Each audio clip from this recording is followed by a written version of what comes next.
देखिए अज़ीज़ गिरामी, अगर नूर न होते तो बुखारी में यह रिवायत ना पाई जाती। कौन सी रिवायत? दो रिवायतें, एक बुखारी की रिवायत है और एक और दूसरी जगह यह रिवायत है। बुखारी में यह रिवायत ना पाई जाती कि जनाब आयशा ये कहती है कि रात की तारीकी में अगर सुई ढूंढनी होती थी तो हम मोहम्मद के नूर से ढूंढ लिया करते थे। रात की तारीकी में अगर सुई ढूंढनी होती थी तो हम मोहम्मद के नूर से ढूंढा करते थे। और जब खत्मी मर्तबत, देखें रसूल ने फरमाया था ना, अना व अली मिन नूर वाहिद, मैं और अली एक नूर से हैं।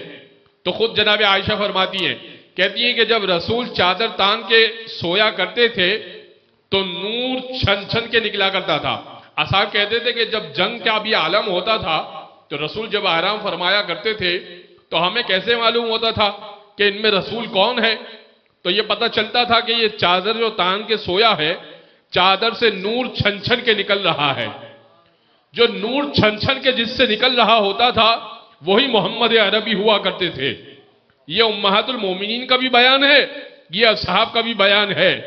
अब समझिए ना कि यह वजह थी कि जब रसूल को मक्का छोड़ के हिजरत करनी है मदीना की तरफ तो किसी ऐरे गैरे नत्थु खैरे को नहीं सुला सकते, उसी को सुला सकते हैं कि जो जब चादर तान के सोए तो नूर छन छन के निकले।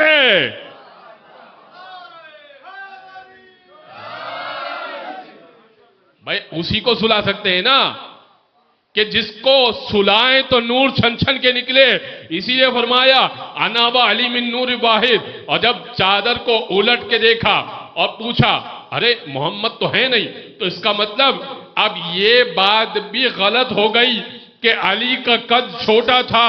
अगर तुम कहते हो कि अली का कद छोटा था तो ये बात रसूल पर आएगी, अली पर नहीं आएगी। रसूल के नफ्स हैं, बराबर हैं, कद में भी बराबर हैं, नूर में भी कद भी बराबर है, हैयत भी बराबर है। एक मर्तबा चादर को हटाया और हटाने के बाद पूछ रहे कहां गए मोहम्मद? और कमाल है अली का, अली कहने लगे क्या मेरे पास रखवा कर गए थे? क्या मेरे पास रखवा कर गए थे? और कमाल नहीं है, अली कहते हैं पूरी जिंदगी मैं जागता रहा मगर खुदा की कसम उस रात ऐसी सुकून वाली नींद आई कि इससे पहले नींद नहीं आई।